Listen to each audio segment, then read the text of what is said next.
అందరికీ నమస్తే.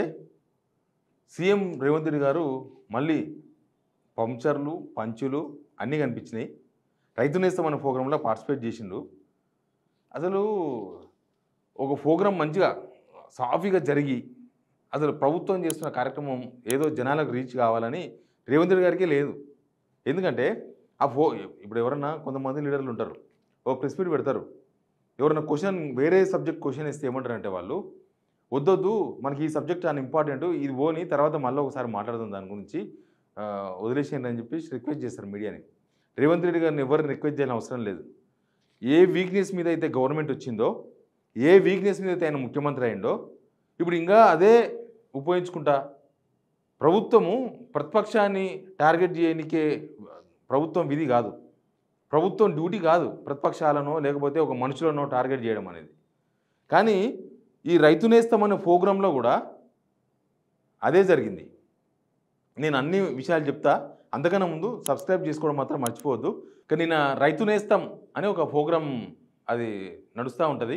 ఎక్కడ రైతులు ఎక్కడనో మన రైతు వేదికలు ఉన్నాయి కదా, పోయినసారి గవర్నమెంట్ కట్టినరు, వీళ్ళంతా వ్యతిరేకించారు, అవసరమా రైతు వేదికలు అన్నారు. ఇప్పుడు అదే రైతు వేదికల్లో వీడియో కాన్ఫరెన్స్ ద్వారా కొంతమందిని కూర్చోబెట్టుకొని ప్రోగ్రాం. ఇంకా ఏడికి పోయినా అది ప్రభుత్వ కార్యక్రమమా, ప్రైవేట్ కార్యక్రమమా, మన శారీ ఫంక్షనా, లేకపోతే ఇంకేమైనా ఫంక్షనా, ఏం లేదు. ఓ 3 రంగుల జెండా పాటేసుకోవాలి ముందు, తర్వాత లాస్ట్కి ఓ 3 రంగుల జెండా పాటేసుకోవాలి. అది మన జాతీయ గీతమా, రాష్ట్ర గీతమా, అది ఏం పాటనో ఆ పెట్టెతోనికి తెలవాలి, పెట్టించుకున్న వాళ్ళకి తెలవాలి, ఆ ఈవెంట్ మేనేజర్కి తెలవాలి. ఆ పాట ఎందుకు పెడుతున్నారో అర్థమైతే లేదు. సినిమా అవర్స్ కాడ పోతే ఫస్ట్ లాస్ట్ అదే, ఇంకెక్కడికైనా పోతే అదే. రైతు నేస్తం అనే ప్రోగ్రాం గవర్నమెంట్ ప్రోగ్రాం అది. దానిలో కూడా స్టార్ట్ చేస్తే కథం ఇంకో అదే జాతీయ గీతం. రేపు తెలంగాణ పేరు మార్చి రేవంత్ తెలంగాణ ఇంకేమైనా పెడతారేమో, అట్లా జాతీయ గీతం ఇవన్నీ మార్చి పడేసి ఇట్లా పెడతారేమో. ఇంకా 3 రంగుల జెండా పాట అయిపోయింది కదా. 3 రంగుల జెండా పాట అయిపోయిన తర్వాత నెక్స్ట్ రైతులతో ముఖాముఖి. ఒకసారి అది కూడా చూడండి. ఏమెల్లమ్మా నమస్కారం, బాగున్నావా?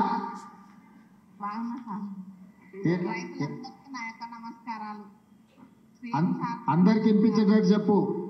6,40,40,000 మందికి వినిపించాలి నువ్వు మాట్లాడేది. అందరికీ నమస్కారాలు, రైతులందరికీ, సీఎం సార్కి అందరికీ నమస్కారాలు. ఇక్కడ చూస్తున్నారా, బాలు నాయక్, దేవరకొండ ఎమ్మెల్యే, రైతులతో పాటు రైతు పక్కన కూర్చొని మాట్లాడిస్తున్నాడు. దీనిలో ట్రాన్స్పరెన్సీ ఏముంది? అసలు ఒరిజినల్ ఈ రైతు మాట్లాడుతున్నారు, రైతులే, వీళ్ళంతా రైతులే, నో డౌట్. కానీ మొత్తం కాంగ్రెస్ గుమిగుడి, వీళ్ళంతా కాంగ్రెస్ తెల్ల షర్ట్లు మ్యాక్సిమం. ఇక ఏకంగా ఎమ్మెల్యే బాలునాయక్ కూర్చున్నాడు.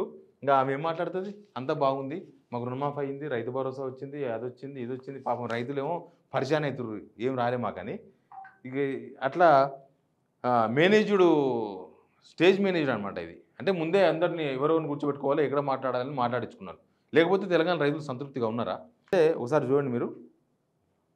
అరే పిల్లగాడు కొత్తగా వచ్చేందుకు కొంతకాలం సమయం ఇద్దామన్నా కనీసం విజ్ఞత లేదు. 10 సంవత్సరాలు పరిపాలించిన వాళ్లకు మొదటి రోజు నుంచే ఎట్లయినా పడగొడదాం, ఎట్లయినా ఇబ్బంది పెడదాం.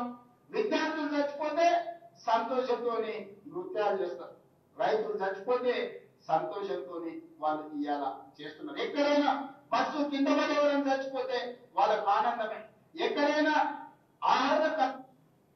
రేవంత్ రెడ్డి గారు మాట్లాడింది 100% బీఆర్ఎస్ గురించి, కేసీఆర్ గురించి మాట్లాడేసిండు ఆయన.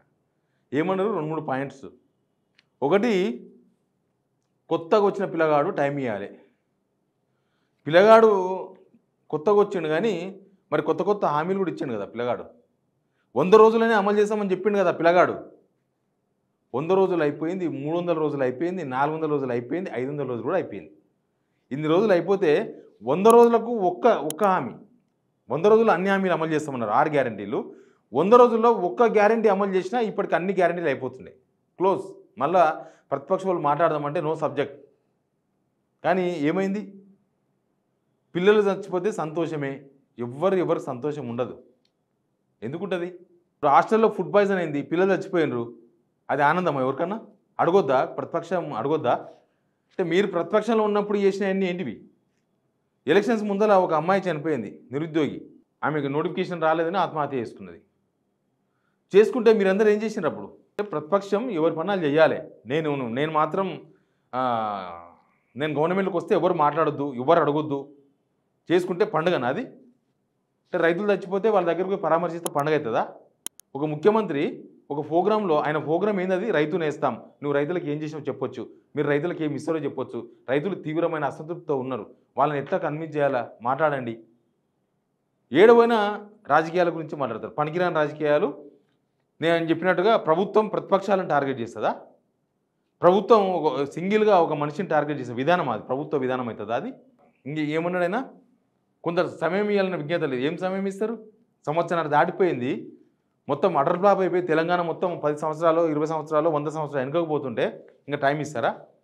దేనికోసం టైం ఇవ్వాలి? ప్రభుత్వానికి టైం ఇవ్వాలన్నా, రేవంత్ రెడ్డి గారికి టైం ఇవ్వాలన్నా, ఉత్తమ్ కుమార్ గారికి టైం ఇవ్వాలి, ఎవరికి టైం ఇవ్వాలి? సంవత్సరాలు పడుతుందా మీరేందో తెలుసుకోనికి జనం టైం ఇనికి? సంవత్సరాల టైం ఇచ్చారు కదా, ఇప్పటికీ కేసీఆర్ ఏం మాట్లాడతలేడు కదా. అసలు కేసీఆర్ రేవంత్ రెడ్డి పేరు తీస్తుండా? ఇంకా టైం ఇస్తున్నాడు అంటే ఇంకా 5 సంవత్సరాలు టైం ఇస్తారా ఇట్లా ప్రభుత్వాలకు? అప్పటిలోపు తెలంగాణ సంకనాకిపోతుంది అంత టైం ఇస్తే. రేవంత్ రెడ్డి గారి స్పీచ్ కూడా వినాలి కదా, ఒకసారి వినండి అది కూడా. 10 సంవత్సరాలలో ఆనాడు వాళ్ళు చేసిన విధ్వంసం 100 సంవత్సరాలైనా కోలుకోలేని పరిస్థితికి తెలంగాణ రాష్ట్రాన్ని నెట్టేసింది. ఆనాడు ఫీజు రియంబర్స్మెంట్ కావచ్చు, రైతు రుణమాఫీ కావచ్చు, రైతుల గిట్టుబాటు ధర కావచ్చు, ఏ విషయంలో అయినా ఆనాడు తెలంగాణ రాష్ట్రంలో ఆర్థిక విధ్వంసానికి పాల్పడి తెలంగాణ రాష్ట్రాన్ని దిగజారిన ఆర్థిక వ్యవస్థను ఆనాడు మాకు అందించిండ్రు. అయినా మనోస్థైర్యాన్ని కోల్పోలే. అప్పటి వరకు 4 లక్షల కోట్ల రూపాయలు మాత్రమే అప్పు ఉందని అబద్ధాలు చెప్పి కప్పిపుచ్చి మనం గ్రామాలలో చూసినాం. అప్పులకు కూరుకుపోయిన పిల్లగానికి పిల్లనియాలంటే మాకు అప్పులు లేవయా, ఆర్భాటంగా మాకు పెద్ద పెద్ద కార్లు ఉన్నాయి, పెద్ద పెద్ద బంగళాలు ఉన్నాయి, అద్దాల మేడలు ఉన్నాయి. ఈ అద్దాల మేడలు చూసి మా పెద్ద కార్లను చూసి మాకు పిల్లని ఇవ్వండి అని చెప్పి ఊరి మీద కట్నాన్ని ఎక్కువ తెచ్చుకునేటోళ్ళు మనం గ్రామాలలో చూసి. ఏమన్నారు రేవంత్ రెడ్డి గారు? మొత్తం ఆర్థిక విధ్వంసం జరిగింది, మొత్తం మోయలేకపోతున్నాం, ఇంకా ఉంటుంది. ఎవరైనా ఫైనాన్స్ మినిస్టర్ బట్టి విక్రమార్క నడుములు ఇరిగిపోతున్నాయి అంట మోసి ఏంటి కమిషన్లు మోసా మరి ఇంకేం మోసో తెలియదు. ఆర్థిక విధ్వంసం జరిగింది, మేము చూసుకుంటూ పోవాల్సి వస్తుంది. 4 లక్షల కోట్లని మోసం చేసిరంట. ఎవరు చెప్పింది 4 లక్షల కోట్ల నీళ్ళకు? వీళ్ళు గవర్నమెంట్ రాగానే వీలే కదా బయట పెట్టినారు. గవర్నమెంట్ కన్నా ముందు సీఎల్ పక్కన ఫైనాన్స్ మినిస్టరే అప్పుడు సీఎల్పీ లీడర్ ఉండే బట్టి విక్రమార్క. దేనికో పోతే అడ్డం వచ్చింది అన్నట్టు అది కథ ఇది. ఇప్పుడు ఆయన ఏం మాట్లాడుతున్నాడంటే రేవంత్ రెడ్డి గారు అక్కడ మేమేం చేయలేకపోతున్నాం, మేమేం చేయలేము, ఇంకా ఆర్థికంగా దివాలా తీసింది. 2 లక్షల కోట్లు అప్పు చేసింది గవర్నమెంట్ వచ్చినాక సంవత్సరంన్నరలా. 2 లక్షల కోట్లు అప్పుల గురించి మాట్లాడుతున్నారు రేవంత్ రెడ్డి గారు. 2 లక్షల కోట్లు అప్పు చేసిండ్రు. చేస్తే ఇంకా ఏం కాలే, అసలు గడ్డి కూడా మనం గరక గడ్డి కూడా పీకలే మనం. 2 లక్షల కోట్లు అప్పు చేసి గరక గడ్డి కూడా పీకలేకపోయినాం మనం. 2 లక్షల కోట్లు అప్పు చేసి ఏం చేసినట్టు ఏం సమాధానం చెప్తారు జనాలకి? ఓ తండ్రి అప్పు చేసుకుంటూ పోతున్నా అనుకో, ఏం లేదు ఇంట్లో తిండి లేదు, టికానా లేదు, పిల్లలకు స్కూల్ ఫీజు కడతలేడు, పిల్లలకు బుక్కులు ఇప్పిస్తలేడు, పిల్లలకు డ్రెస్సులు ఇప్పిస్తలేడు, అప్పు మాత్రం చేస్తున్నాడు. ఆ తండ్రిని ఏమంటారు ఆ ఫ్యామిలీ వాళ్ళు? ఏమంటారు? ఏం చేస్తున్నావా అప్పు చేసి, ఇంట్లో తిండి లేదు, అమ్మ తాగుతున్నాము, అసలు దేనికోసం అప్పు చేస్తున్నావు, దేనికి పెడుతున్నావు అని అడుగుతారు. ఇప్పుడు మన 2 లక్షల కోట్ల అప్పు దేనికి పెడుతున్నారో అర్థమైతే లేదు. 2 లక్షల కోట్లు అప్పు చేసి ఏం చేసామని మనం అంతా తెలంగాణలో అంతా ఒక పిల్లలం అనుకుందాం. మనకి ఇప్పుడు ముఖ్యమంత్రి రేవంత్ రెడ్డి గారు అడిగితే ఏం చెప్తాడు? ఫైనాన్స్ మినిస్టర్ బట్టి విక్రమార్క గారు ఏం చెప్తారు? ఏం చెప్పలేని పరిస్థితుల్లో ఇవన్నీ మాట్లాడుతున్నారు. ఫైనల్గా తుమ్మల నాగేశ్వరరావు గురించి మనం మాట్లాడుకోవాలి. ఎందుకంటే ఆయన చంద్రబాబు నాయుడు ముఖ్యమంత్రి ఉన్నప్పుడు మంత్రి అయ్యి చంద్రబాబు నాయుడు పొగిడిండు, తర్వాత కేసీఆర్ ముఖ్యమంత్రి ఉన్నప్పుడు కేసీఆర్ పొగిడిండు, ఇప్పుడు రేవంత్ రెడ్డిని పొగుడుతున్నాడు. మామూలు పోడు కాదు. అసలు రేవంత్ రెడ్డి రాత్రి నిద్రపోయిండో లేదో. ఏమన్నాడు తెలుసా?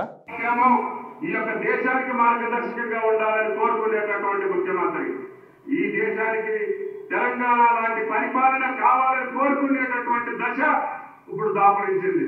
అందుకనే చుట్టుపక్కల రాష్ట్రాలన్నీ కూడా తెలంగాణ పాలన కావాలి, రేవంత్ రెడ్డి గారి పథకాలు మాకు. రేవంత్ రెడ్డి ఇట్లా లేపిండు. దేశమంతా రేవంత్ రెడ్డి పాలన కావాలని కోరుకుంటున్నారంట. దేశం కోరుకుంటుందంట రేవంత్ రెడ్డిని ప్రధాని కావాలని చెప్తున్నాడేమో. బహుశా మీరు ప్రధానమంత్రి అయితే నాకు మళ్ళీసారి కేంద్ర మంత్రి అవకాశం ఇస్తే వీళ్ళని నమ్మొద్దు. చూడు, తుమ్మల నాగేశ్వరరావుని అస్సలే నమ్మొద్దు. ఆయన ఒక్కడే కాదు, అంటే ఏ గవర్నమెంట్ ఉంటే ఆ గవర్నమెంట్లోకి పోవడు, ఆ ముఖ్యమంత్రిని పొగుడు, పనులు చేసుకోవడు, సంపాదించుకోవడు, బయటవాడు. ఇనతుల్లో మల్లెపూలు, ఇనతులు వీళ్ళు మాత్రం శుద్ధపూసలు. ఏడపోతే ఏ రాయికాడ పాట పాడి ఆయనతో పనులు చేపించుకుంటారు. దేశానికి రేవంత్ రెడ్డి నాయకత్వం కావాలంట చూడండి అయ్యా. ఇంకా మీరే రెస్పాండ్ కండి దీనిపైన. పెళ్లి కాడ పోయి సావు మంత్రాలు, సావు కాడ పోయి పెళ్లి మంత్రాలు, ఇంకేనో ముట్టు ఫంక్షన్లకు పోయి శుద్ధమైన పూజలు, ఏం చేస్తారో అర్థం అవుతలేదు government. Please subscribe signal TV.